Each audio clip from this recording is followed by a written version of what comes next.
Hi everybody, welcome back to the Old Warlock. Today we're going to be talking about something that's very crucial to Dungeons & Dragons experiences, isn't that right? Yes, I think so. Now, you really can't have Dungeons & Dragons experiences. You can't play Dungeons & Dragons without monsters. Well, I mean, you can, but That's true. we feel that it would maybe take away a little bit from the overall experience. It would kind of be just dungeons. It would.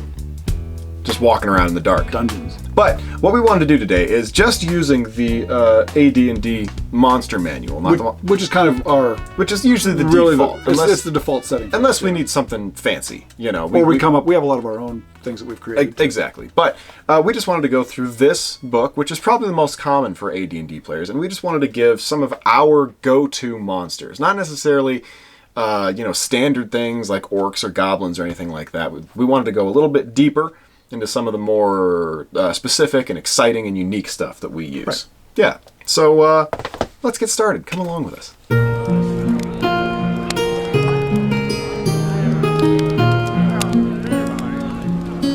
So, as Alexander was saying, we use primarily the AD&D system for the monsters. We don't necessarily use that for our entire game system, but for the monsters in the system we use the AD&D monsters. And they have served well for all the years that I've been playing. They have. But there are some monsters that I prefer over others when I'm running my campaign. Absolutely. Some of them are just a cut above in terms of a standard evil thing that you can go out and fight. Others are surprising. Others have a great backstory that I really like to examine in different ways whenever I'm running my campaign. Mm-hmm. But I think one of the first ones, we're probably just going to go through this in alphabetical order, but one of the monsters that I like to break out from time to time to, number one, put people in their place once they get to the point where they think that their character is pretty powerful, is the Beholder. You all know the Beholder. You all love the Beholder. I think that people who don't play Dungeons & Dragons, if they see a picture of it, they'll recognize it. They've seen a picture of a Beholder before. And I would be willing to bet that the Beholder is one of the most painted minifigures out in the world today. I'm sure, absolutely. Everywhere that there is minifigures to be sold, I see Beholders. And there are no ends of videos online of people who purchase the Beholder, purchase a Beholder model and paint it up. Some people are exceptionally skilled at it, but you can also 3D print them. The Beholder it's kind of a very common thing. But what is it that makes the Beholder such a good monster? Well, for those of you who are not familiar with the Beholder, number one, it has a number of different armor classes, armor class 0, 2, and 7. Mm-hmm. But the thing about the Beholder itself is that it has eye stalks that do a lot of different powerful things. Horrible things. And they're pretty tough to overcome. And very rarely do I have people who decide that they're strong enough to go up against a Beholder. So in some ways, it's that monster that comes out that I might use to challenge someone to see if they're going to stay or if they're going to run away to fight another day. Because once you run through the 11 different powers that the eye stalks of the Beholder can do. Well, the 11 eye stalks of the Beholder can do these 11 different things. One can cast a Charm Person spell. One can cast a Charm Monster spell. One can cast a Sleep spell. One has Telekinesis up to 2,500 gold pieces in weight. One can cast a Flesh Stone Ray. One can cast a Disintegrate Ray. One can cast a Fear spell like a wand can. One has a Slow spell. One has a Cause Serious Wound spell. One has a Death Ray, which is the fun one. And then one has an Anti-Magic Ray. So really, for those of you who are not familiar with the Beholder and its potential powers, that's really a unless monster you've that got is a lot over of the cannon top. fodder with you. Yes. And even then, if you look at the wrong eye stalk, it'll go pretty poorly for you. Very badly. Yeah. But yeah, like he said, he uses these to make, when I play with him, to kind of make you, if you're going and just charging in a lot of the time, it makes you kind of think, step back for a second and think, how else could I maybe approach this Is situation? there another way Instead to approach of this? charging in blindly with my weapon, what better ways could I solve this problem? So we always recommend the use of the Beholder just because it's scary. Just every now and then. You Yeah. don't want to have an army of Beholders, but all you really need is one. But they will change the course of an adventure if you introduce one. It's true. Another one of my favorites. But one of the things the reason we're not going to go into too much of the nitty-gritty details on a lot of these is because a lot of the monsters in Dungeons & Dragons AD&D Manual, I've actually gone and changed. One of them being the Red Dragon, which is one of my favorites because I've been, of course, a fan of The Hobbit for forever.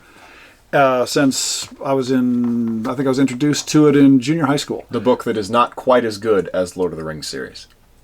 We have an argument about this a lot. But anyway, the Red Dragon to me as it's one of my favorite monsters, but as put forward in the AD&D Monster Manual, it is not nearly powerful enough to reflect what the dragon of what I see as being Dungeons and Dragons. It's not powerful enough. What I've done with the Red Dragon in my campaign is I have tripled its strength. So ancient red dragons, when you start looking at them, they have a certain amount of hit points. I have tripled them. They are armor class -1, which I leave that at that level. But their damage per attack, instead of doing 1 to 8, 1 to 8, 1 to 8, 3 to 30, I actually do it. You can do it. 3 to 24, 3 to 24, and 9 to 90. Well done. Look at him rattling off that guy math. today. Usually I can't add up like. That wasn't addition. See? So, but anyway, the Red Dragon, one of my favorite monsters, but for some reason, TSR, when they developed this, I think that the dragon, even the ancient Red Dragon, was severely underpowered. And so in order to make it be that monster that really, I believe, can dominate just about anything in the campaign, I had to triple it up, and that's served me well over the years. Again, characters know that if they want to go up against an ancient red dragon, they're in for an amazing fight. They'd better be ready. I personally never have in his world, which is probably a good thing. There are two. There are only two? There are two ancient red dragons in my world. You've never been within 150 miles of them. That's good. Yeah. That's a good thing. Okay. Next up is, we're taking a little different route here. One of my personal favorites is the Dryad. Just because, you guys have an image of what a Dryad is. Just a tall, beautiful woman who lives in the forest and takes care of trees mostly. But the fun that we've had with it is when they cast charm spells on some of our players and they fail their saving throw. And so immediately they are deeply, deeply in love with these Dryads that they find in the forest. And that has given us hours of entertainment having to wrestle with other players who either I'm under one of the charm spells or somebody else in the party is, and having to deal with, no, you can't go into the tree.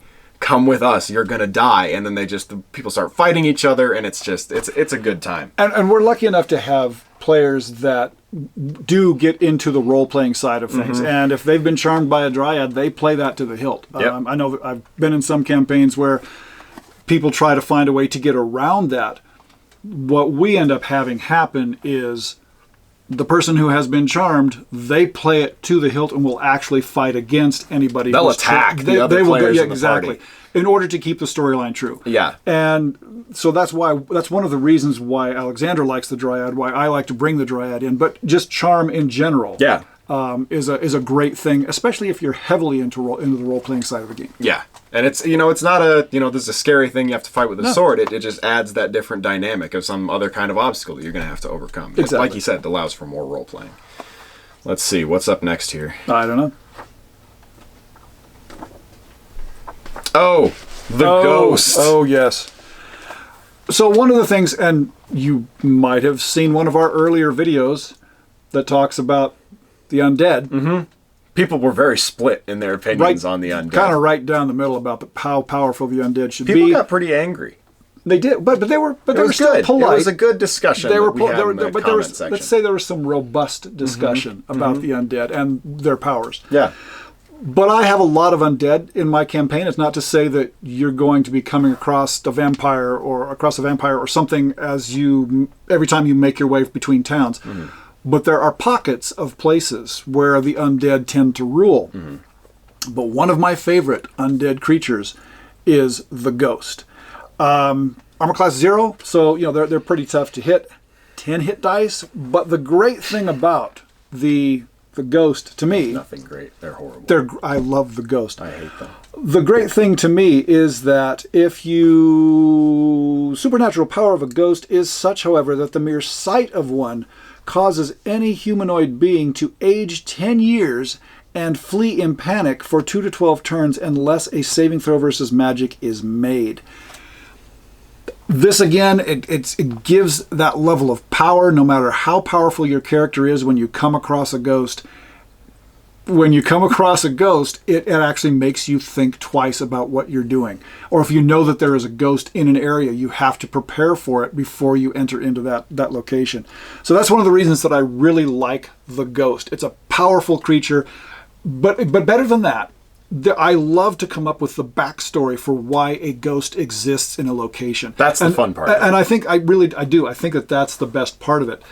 Is why is that ghost there? And sometimes the players never even find out. But I love to develop those concepts and those ideas on my own. Yeah. It makes the world that location in the world that much more real to me, which means that I'm then that much more likely to create a good story that the characters will find out about one way or the other. Yeah, playing in his world for the vast majority of you who have not, there's a big emphasis on history in everything that goes on, and so including creatures like this that are undead and they're could be thousands of years old allows you as a dungeon master to create these deep backstories that make your world, like you said, seem more vibrant. Yeah. Like there's more going on. That's a good way to put it, yeah. And while it is horrible to have your character age 10 years just by looking at something, it's still worth it because of the storylines you can create because of it. Yeah. So, yeah. They're still horrible, though. I stand by that. I didn't say that. I didn't mean it. Up next, we have the Knoll. The Knoll. This is another big favorite of his when he is creating campaigns. Go ahead, take it away. Well, when I've created campaigns all over the years, to me, orcs are not strong enough. I do use orcs. I do use goblins from time to time. I use kobolds, but they're usually not strong enough after characters get to second or third level. Yeah, they're good for like second level characters when you're first fighting. But once your characters get beyond that, you can kind of rip through them pretty quick. Exactly. And although I will say that I've probably had more characters killed by hordes of kobolds than anything else. Kid you not. They were stupid, probably. It's because they see kobolds and they become overconfident. Yeah. But when you're fighting 50 of them, it can go badly for any character. And they're all stabbing at the same time. Right. But the reason I like the Knoll is because the Knoll is a step above those basic humanoid monsters like the orc and the kobold and the goblin. Yeah. They have a little bit more power.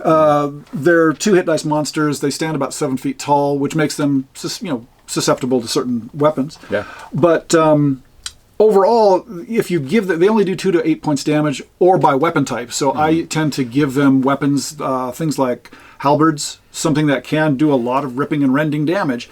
But to me, the Knoll is just a better standard monster once characters get past a certain point.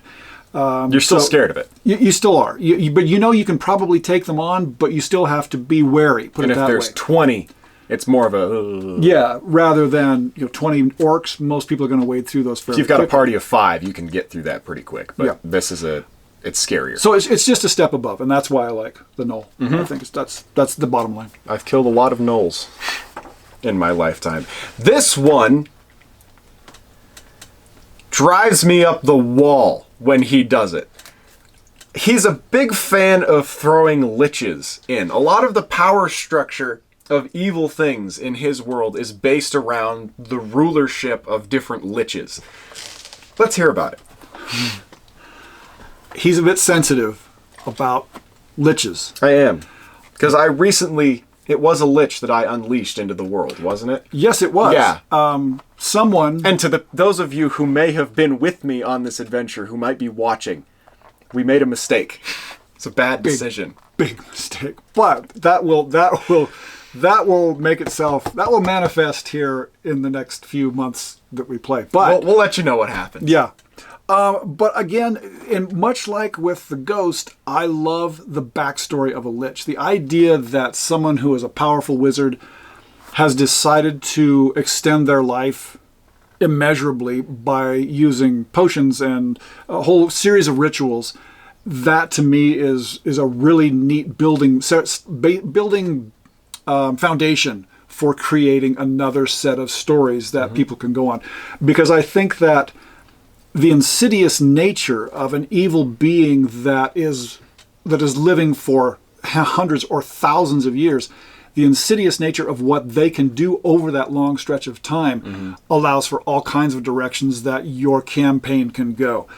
That's not to say that my world is ruled by liches, but there are locations and there are almost world consequence events that are created by liches, again, because they have such a long planning period because they're living such a long time. And a lot of the time when these are included, it's the responsibility, it's on the players, because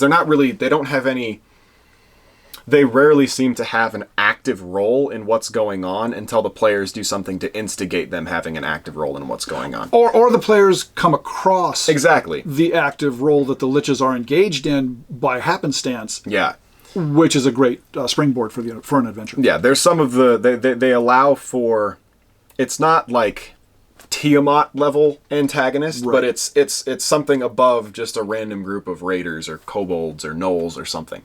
It adds for a power dynamic that's interesting, and like you said with the ghosts, history and storyline. And you're looking at armor class 0, which is great. 11 plus hit dice. Yeah, that's something you need to be a little bit concerned about. But I usually end up +1 or better weapon to hit, which is, that's kind of a standard for some of the bigger monsters. But my liches almost inevitably end up having things in addition to that. So it might be a magical item that they use that can control certain things.